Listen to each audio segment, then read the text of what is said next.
الغيب والشهادة يظهر غيبه على من أراد إكرامه. أشهد أن لا إله إلا الله وحده لا شريك له فيما دبر وقضى، وأشهد أن سيدنا محمدا عبده ورسوله المختص بعموم الرسالة. اللهم صل وسلم على النبي الرحمة والهداية سيدنا ومولانا محمد المخزون بالشفاعة، وعلى آله وصحبه وذريته وأتباعه إلى قيام الساعة. أما بعد. Tuan-tuan para khalifah, para mursyid, para salikin, hadirin hadirat serta para tetamu sekalian, marilah kita bersyukur kepada Allah Subhanahu wa taala yang telah melimpahkan rahmat dan hidayahnya kepada kita semua, sehingga pada malam hari ini kita dapat meneruskan pengajian hikam kita. Semoga Allah merahmati kita semua. Selawat dan salam kita ucapkan dan kita sampaikan kepada Rasulullah sallallahu alaihi wasallam beserta keluarga, para sahabat dan para pengikut-pengikut beliau. Mudah-mudahan kita mendapat syafaat Rasulullah di hari kemudian nanti. Amin ya rabbal alamin. Maka dalam kesempatan kali ini saya ingin menyampaikan ucapan terima kasih yang sebesar-besarnya kepada tuan-tuan sekalian, yang laki dan perempuan, para mursyid, para khalifah yang datang ke kampung Babu Salam ini. Bukan tuan-tuan nak menengok kami tau. Tuan nak menengok, nak berziarah ke makam Syekh Abdul Murakan Al-Kharsyabandi. Begitu jauhnya tuan meninggalkan kampung halaman dalam tempoh ada yang 40 hari, ada yang 20 hari, ada yang 10 hari, nanti ada yang masuk. Kami ucapkan banyak terima kasih. Kemudian mohon maaf kami, tuan-tuan sekalian, sekiranya selama berada di kampung ini ada kurang, ada salah, ada celahnya. Terkadang dalam keramaian itu nampak bondo-bondo yang kuang itu macamlah dia. Terkadang mati lampu, mengabur itu semua. Mengabur itu tak mengabur, salah abur banyak yang satu betul. Mudah-mudahan segala yang kurang itu, segala celah itu dapatlah Tuhan makhluk. Baiklah tuan-tuan serta hadirin hadirat sekalian, Al-Hikmatul Khamisatu wal Khamsun ba'dal mi'ah min al-Hikamil Ata'iyah. Qala al-Imam Al-'Arif Billah Ahmad ibn Atha'illah As-Sakandari rahimahullah wa nafa'ana bi'ulumi wa asrari. Maka telah berkata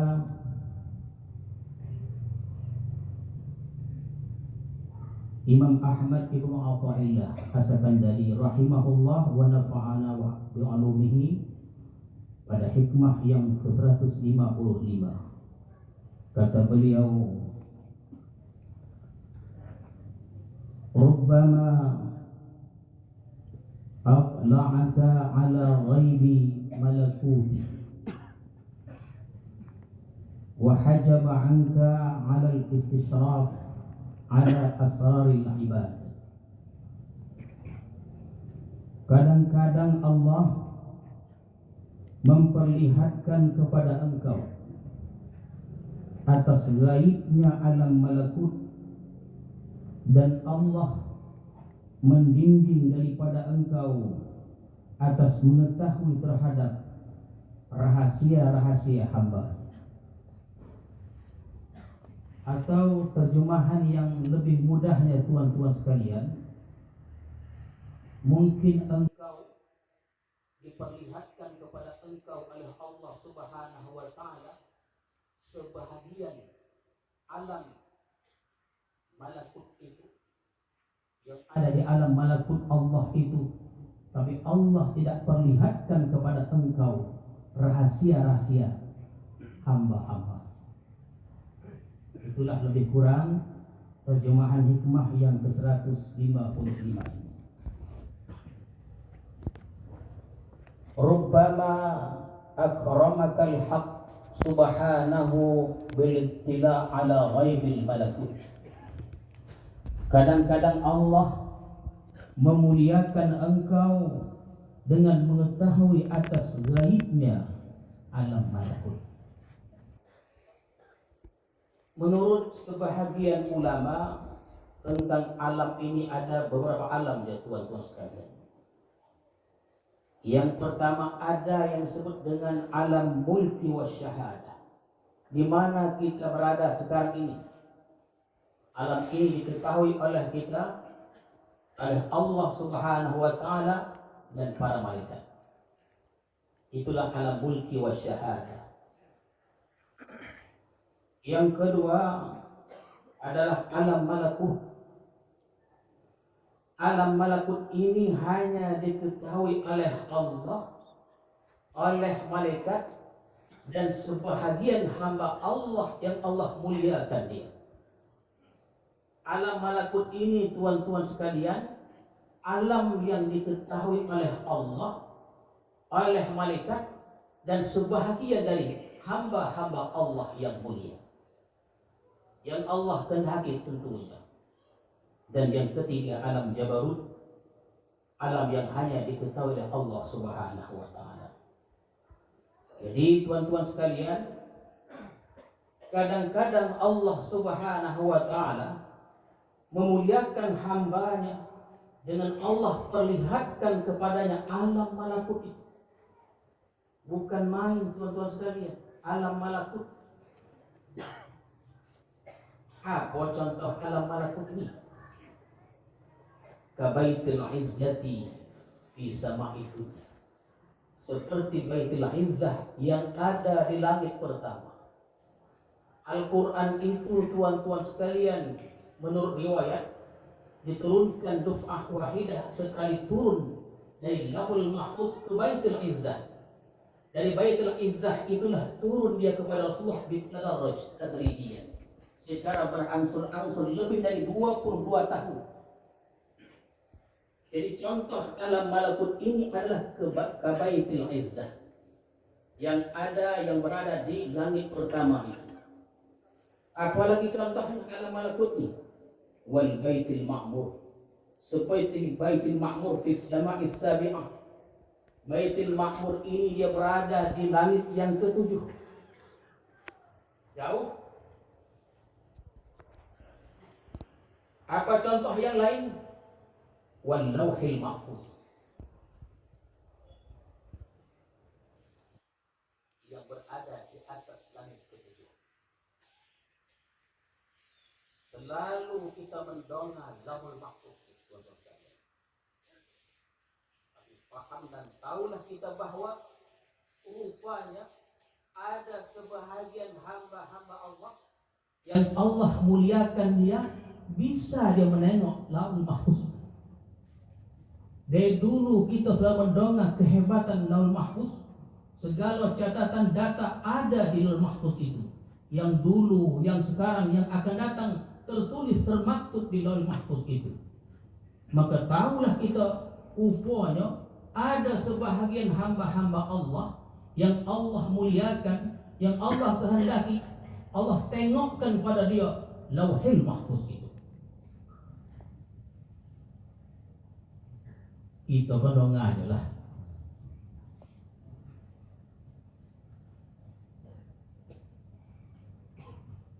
Apa contohnya? Seperti perkataan Syekh Abdullah Al-Qayrawani. Kata beliau, Ashhadani Allah Ta'ala ma fis sama ma fis saba' wa ma fil lauhil mahfuz. Allah telah memperlihatkan kepadaku sesuatu yang ada di langit ketujuh itu dan yang ada di lauhil mahfuz. Imam Asy-Sya'rani berkata Syekh Zakir, tuan-tuan sekalian.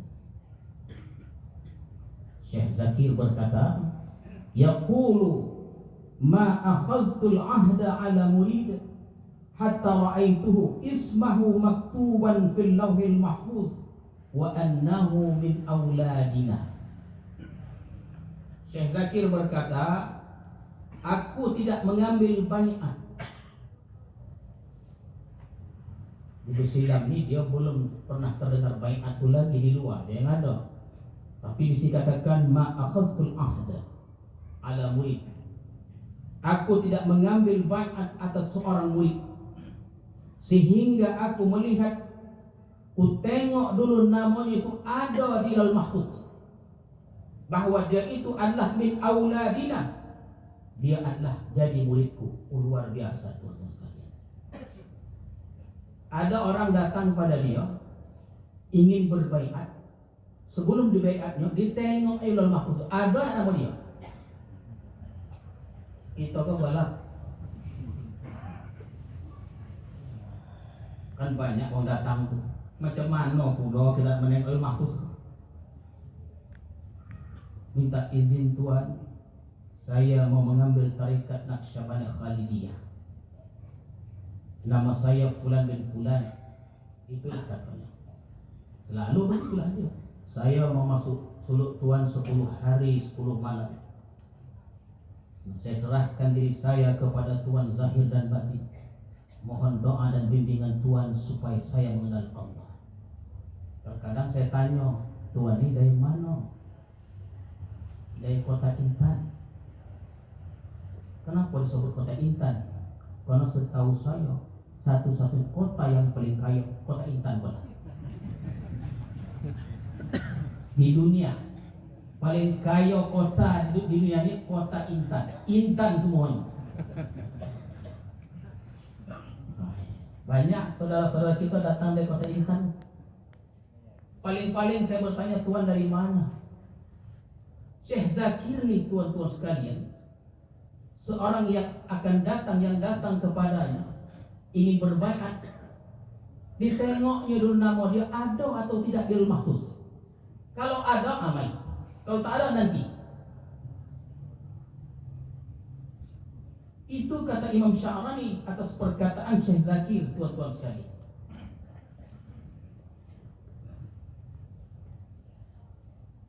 Contoh yang lain perkataan Imam Syadzali, Abil Hasan Asy-Syadzali. Kata beliau, "Atla'ani Allahu 'ala al-Lauhil Mahfuz. Falaula ta'addub ma'a jaddi Rasulillah sallallahu alaihi wasallam laqultu hadza sa'idun wa hadza syaqi." Allah memperlihatkan kepadaku Lauhil Mahfuz. Ditengokkan kepadanya, kepada Imam Abil Hasan Syadzali oleh Allah isi Lauhul Mahfuz itu. Tahulah beliau.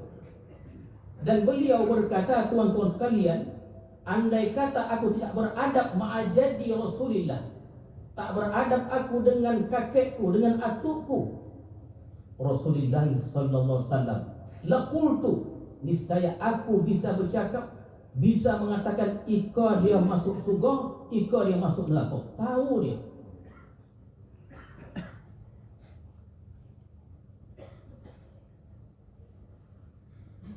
Jadi begitulah dia tuan-tuan serta hadirin hadirat sekalian. Jadi sebahagian hamba-hamba Allah yang Allah muliakan, yang Allah kehendaki, Allah perlihatkan kepada mereka sebahagian isi alam malakut itu. Seperti Baitul Izzah dan lain-lainnya. Walam yutli'ka ala syai'in min asraril ibad.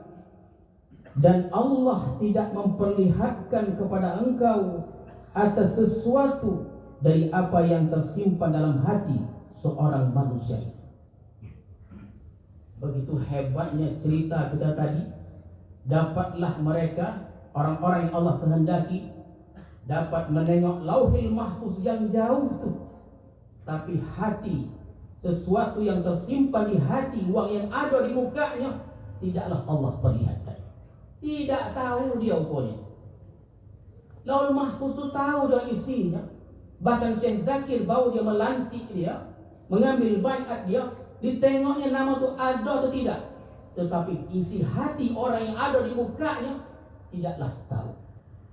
Padahal di muka dia sejongkal atau dua jongkal. Kenapa tak tahu? Yang lauhul mahfuz tahu. Hati di muka uang yang itu tak tahu. Kenapa? Rahmatan bi wa bihi. Karena kasihnya Allah, tuan-tuan sekalian. Tidak tahunya kita hati, rahasia hati yang tersimpan dalam orang lain itu karena kasih Allah kepada kita itu. Jadi Allah bimbing dan Allah tutup sehingga kita tak tahu rahasia hati-hati para hamba. Tak tahu. Wah, yang baru tahu tu hati-hati mengador. فَإِنَّكَ رُبَّمَا اطَّلَعْتَ عَلَى مَعْصِيَةٍ فِي قَلْبِهِ فَبَادَرْتَ بِمُعَاقَبَةِ صَاحِبِهَا وَعَدَمِ رَحْمَتِهِ فَتَقَعُ فِي الْفِتْنَةِ. Tuan-tuan sekalian, kadang-kadang mengetahui apabila kita, tuan-tuan, kita contoh mengetahui isi hati kawan kita, saudara kita, keluarga kita, maka kita akan tahu maksiat hati itu. Kalau kita tahu isi hati orang lain, maka tahulah kita maksiat hati yang tersimpan dalam hati seorang hamba itu. Tahulah kita umpamanya dia ada seorang yang pendendam. Tahu kita. Oh, dia itu orang yang pendongki, dongki dia. Iri, suka ghibah dia atau fitnah dan penyakit-penyakit lainnya. Kalau kita sudah tahu isi hati orang, tahu kita maksiat hati yang ada dalam sahabat-sahabat kita, maka kita akan bertindak. Kita akan menghukum dan kita akan menjauhkan diri kita kepada uang itu, tuan-tuan sekalian. Dan itu musibah. Itu tak elok.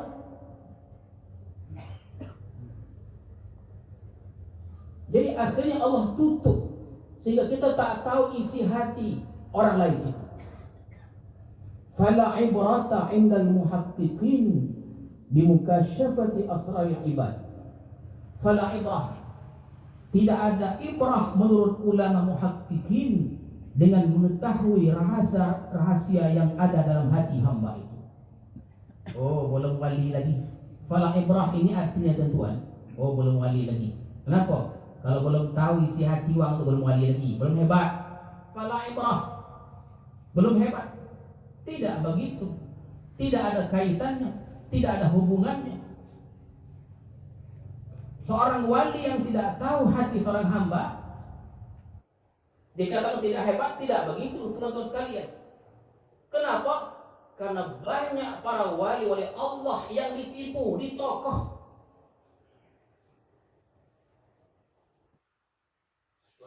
Banyak wali-wali Allah ditipu, ditokoh. Wali itu nulis saja dia, bukan tokohnya lah. Ditokoh, ditipu.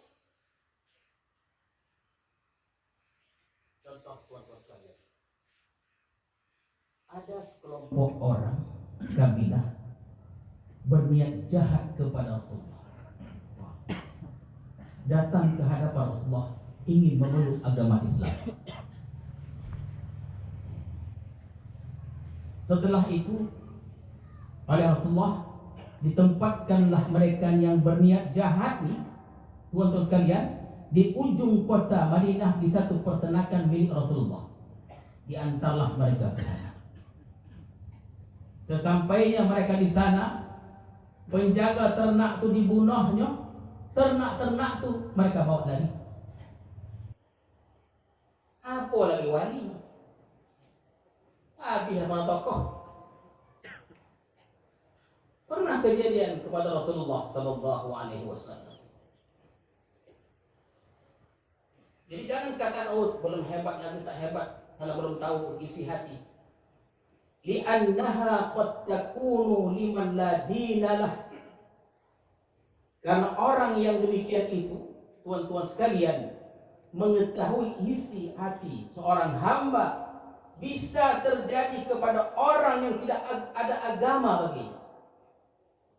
Orang yang tak ada agama bisa tahu isi hati.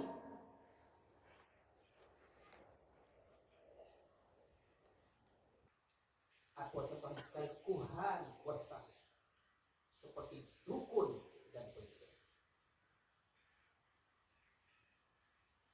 Dukun itu tuan-tuan, tidak semua dukun. Dukun, jangan tuan-tuan jangan salah paham. Ya, ikut jangan salah paham cerita kita malam tu.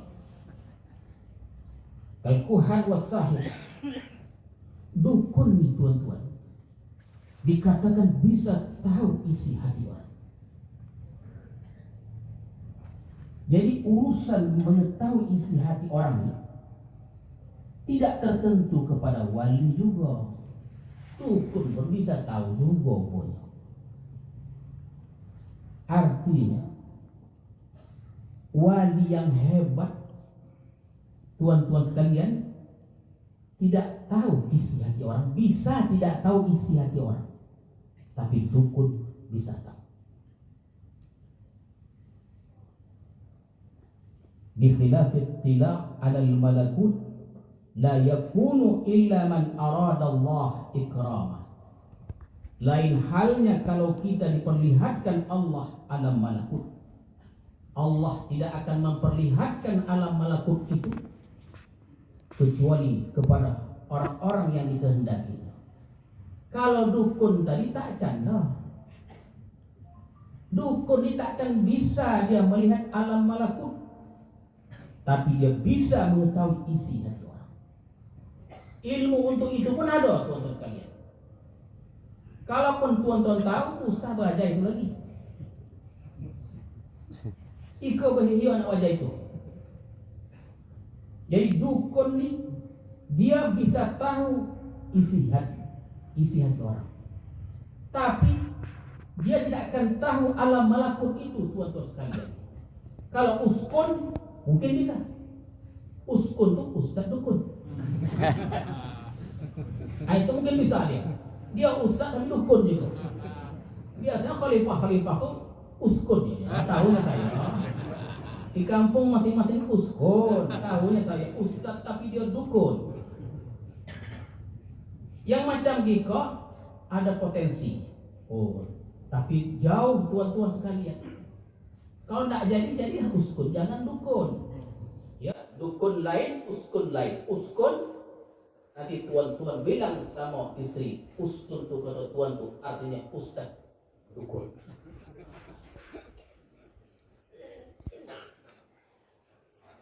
Jadi tuan-tuan sekalian, wali itu dia bisa dia tidak tahu hati orang, isi hati orang, tapi dukun bisa tahu. Penyihir bisa tahu. Thumma qala al-imam fi al-hikmati as-sadisah wal khamsin ba'da al-mi'ah. Kemudian Imam Ahmad Ibnu Athaillah menyambung hikmah yang ke-156. Kata beliau, man ittala'a ala asraril ibad wa lam yatakhallaq birrahmatil ilahiyyah kana tilaquhu fitnatan alayhi wa sababan li jarril wabal alayhi. Orang yang mengetahui rahasia-rahasia hamba Allah, tahu dia isi hati orang, dan orang tersebut belum berakhlak dengan akhlak ilahiyah, birrahmatil ilahiyah walam yatakhallaq birrahmatil ilahiyah, belum berakhlak akhlak ilahiyah, maka mengetahui yang demikian itu merupakan fitnah atasnya dan sebab untuk menarik kebinasaan atasnya. Itulah yang kita sebutkan pada awal tadi. Bahwa hati, isi hati orang itu fitnah, tuan-tuan sekalian. Bala musibah dia. Orang yang mengetahui isi hati orang lain, orang yang diberi Allah kemampuan demikian, tuan-tuan sekalian, kalau orang ini belum cukup syaratnya, dia akan menjadi bala, tuan-tuan sekalian. Usah tuntut ilmu lagi. Ilmu itu ada. Al-ittila' ala asraril ibad qabla at-tamkin fil musyahadah ka tauhidil af'al wa takhalluq bi akhlaqir rahman fitnatun 'azimatun wa baliyatun wa musibatun.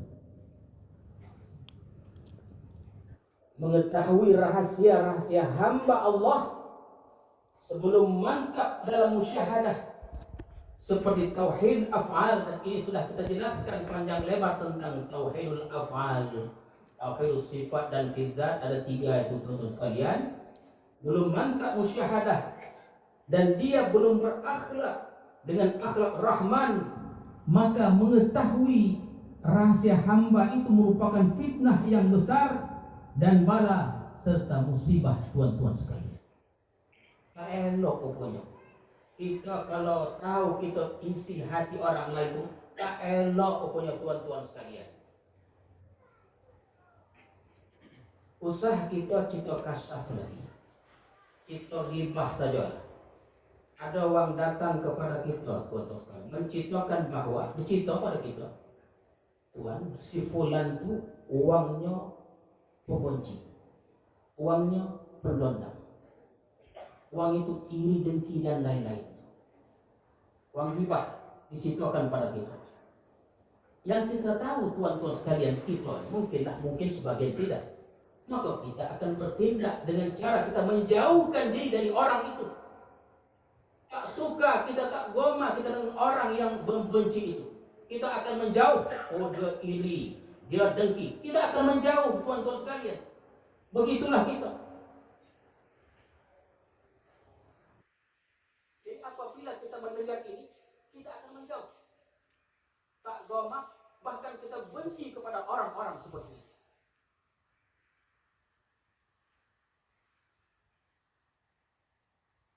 Itulah dikatakan binasa pada kita. Usah kita kasyaf lagi, wang ghibah pada kita saja, yang kita tidak tahu menjadi tahu, kita akan tidak suka kepada orang yang ceritakan itu. Karena kita sudah tahu, dia iri uangnya, dia adalah dengki. Bahkan kita akan benci pada dia. Kita akan menjauh. Li'annahu qad ya'taqidu bidzalika al-maziyyah 'ala an-nas. Fayadkhuluhul kibr wal 'ujbu wa huma manba'ul ma'asi. Karena bahwasanya dia terkadang mengiktikadkan dengan yang demikian akan lebih atas manusia. Yang pertama, tuan-tuan, orang yang belum mantap musyahadah ini bisa menimbulkan dia yang merasa hebat, dia merasa lebih mulia dan lain-lain. Padahal merasa hebat ini, tuan-tuan, kalau kita merasa diri kita lebih hebat, yang takkan muncul sifat sombong dan lain-lainnya. Sombong itu dosanya jauh lebih tinggi dari orang yang berzina, tuan-tuan sekalian. Orang yang merasa diri itu hebat, orang yang sombong, dosa orang yang menyombongkan diri ini dan sifat sombong bisa timbul atas sebab-sebab yang banyak, tuan-tuan sekalian. Orang yang sombong dosanya itu lebih tinggi dari orang yang berzina. Kenapa? Karena orang yang berzina itu yang dia ikuti adalah sifat hewan. Sedangkan yang sombong itu adalah merampas sifat Tuhan. Oleh karena itu orang sombong itu dosanya lebih tinggi dari orang yang berzina. Tapi bos saja berzina tuh. Jangan dipandang sama koci itu, jangan salah paham. Orang yang berzina itu, tuan-tuan sekalian, yang diikuti itu, yang dicontohi itu adalah sifat hewan. Sedangkan orang yang sombong itu dia merampas sifat Tuhan. Kita yang orang-orang yang banyak amal-amal ini hati-hati juga. Kadang-kadang muncul itu dia, tuan-tuan sekalian. Maka kalau merasa diri begitu, tahu isi hati orang, di antara hebatnya bahaya itu tuan-tuan sekalian, dia akan dimasuki sifat sombong dan ujub pada dirinya. Maka timbullah dia merasa diri hebat dari orang-orang lain.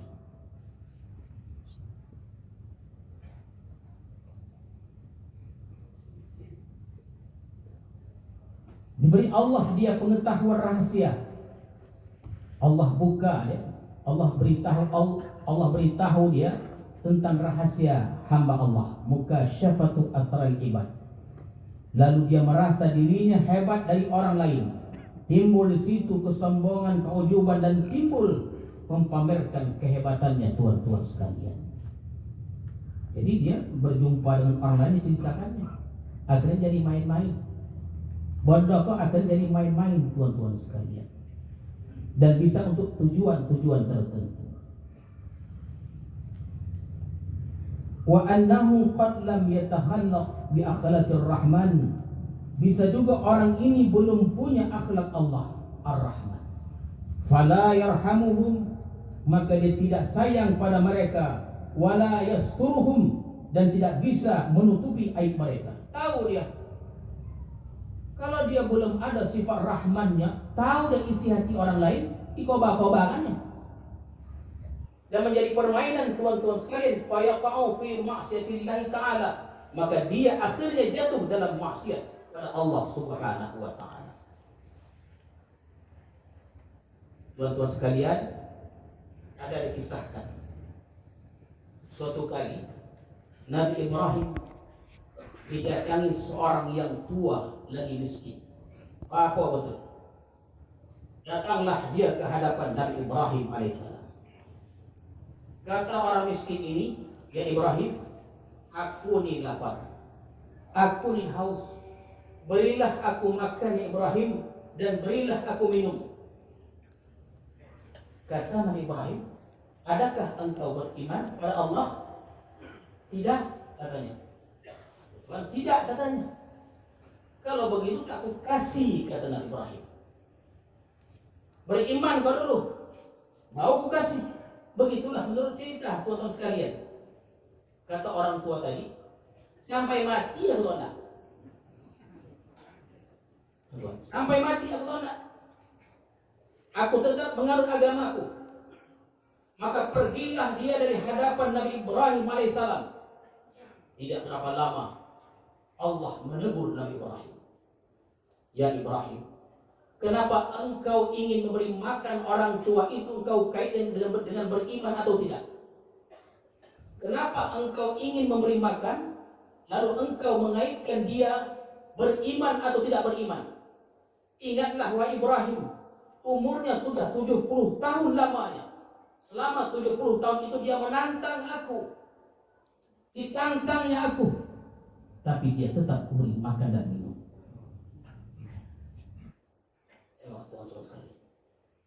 Ini bahaya. Kalau kita tahu isi hati orang, tuan-tuan sekalian, dia pendendam, dia pembenci, dia iri, dia dengki, dia dalam kesusahan. Tahu enggak kita bantunya? Kenapa? Kita tahu itu tak boleh. Susah betul dia. Ada orang gibah kita, gibahnya usah kasar lagi, usah kita tahu isi hati dia lagi, usah lagi. Uang menciptakan kepada kita, Tuhan, dia itu uangnya memang jahat. Susah. Tak hendak kita. Kenapa? Dia begitu. Ika orang macam ika belum dia berakhlak rahman dan tuan-tuan sekalian. Apa kata Allah? Ibrahim, 70 tahun dia menantang aku. Selama 70 tahun itulah dia kuberi makan dan kuberi minum. Engkau bau sekali.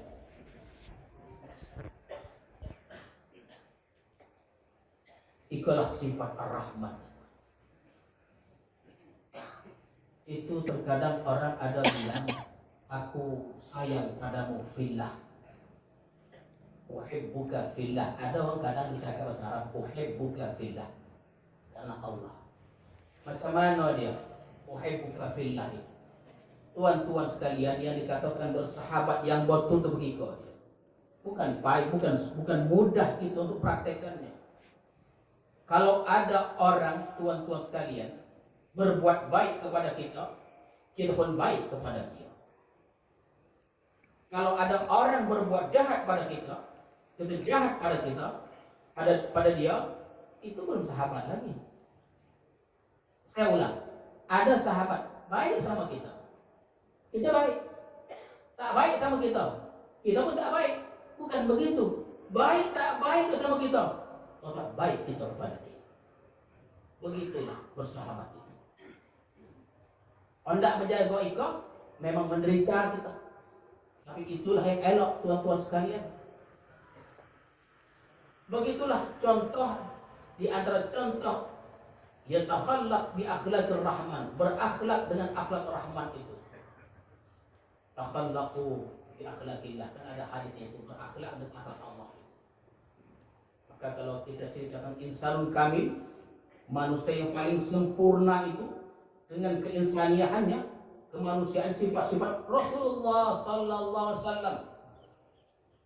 Sempurna betul tuan-tuan sekalian. Bersifat dengan sifat Allah Subhanahu wa taala. Tapi bukan Muhammad tu Allah, Allah tu Muhammad. Begitulah dia. Channel yang paling sempurna untuk mendekatkan diri kita kepada Allah adalah Nabi Muhammad. Melalui apa? Silsilahnya 30 ompek sampai kepada Rasul, kepada dari malaikat Jibril, Allah, Jibril, Rasulullah, sampai kepada Syekh Abdul Rahman, 30 ompek. Jadi tuan-tuan sekalian,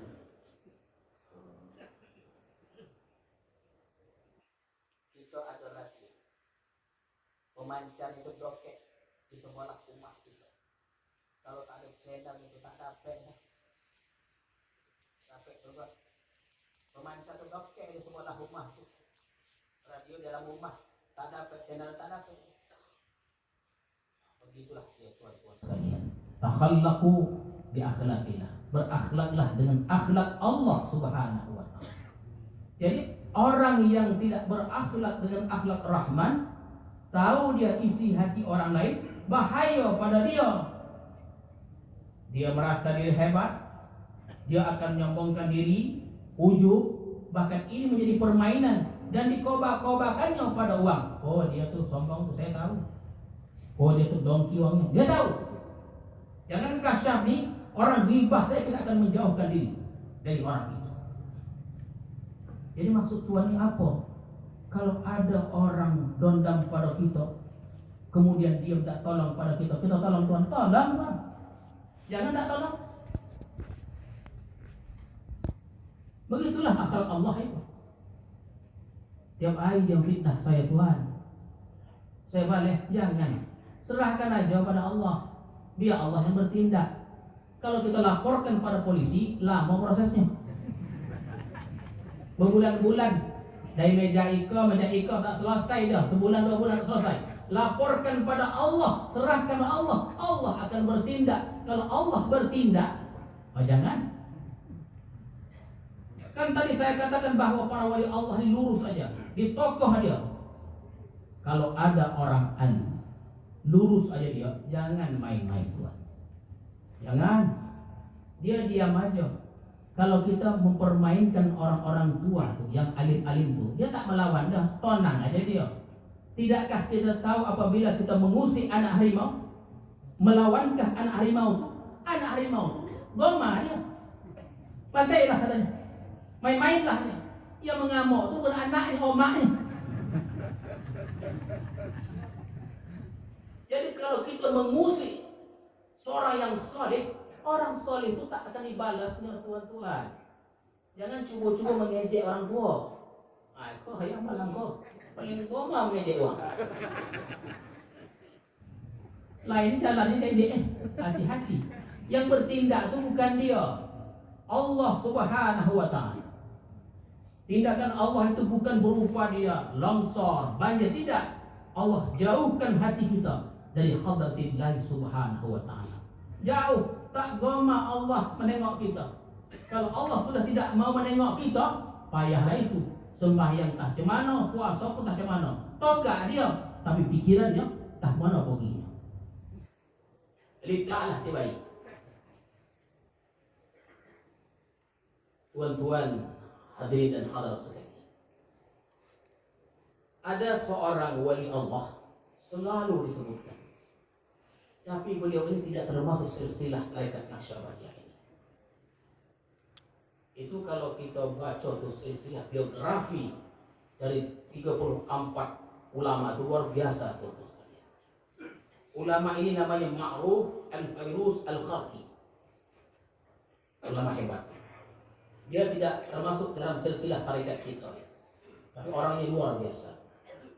Pada suatu hari tuan-tuan, kita nak menciptakan akhlak Allah lagi. Ya, nak menciptakan akhlak Allah. Macam mana kita bisa berakhlak demikian? Berjalanlah dia dengan sahabat-sahabatnya di pinggir sungai Nil. Ditengok mereka lah di atas kapal itu orang menari. Mungkin di situ tidak sebutkan tali apa, mungkin tali burut. Tanyalah punya kepada orang pernah belajar di Mesir. Ya saya tak tahu dah pernah cinta aja. Ya macam saya aja dah ngain lah. Tali burut, lelaki perempuan mabuk segala macamnya. Mereka tengok situasi itu. Maka murid-muridnya berkata, Tuan doakan supaya Allah tenggelamkan kapal itu, mati mereka semua. Biar tawassul. Goli kita mendengar begitu. Berdoalah. Ma'ruf Al-Kharqi.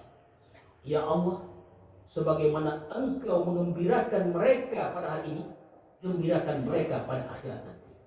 Begitu ya tuan-tuan sekalian. Begitu dia juga bukan nak memampus lah. Tak boleh begitu.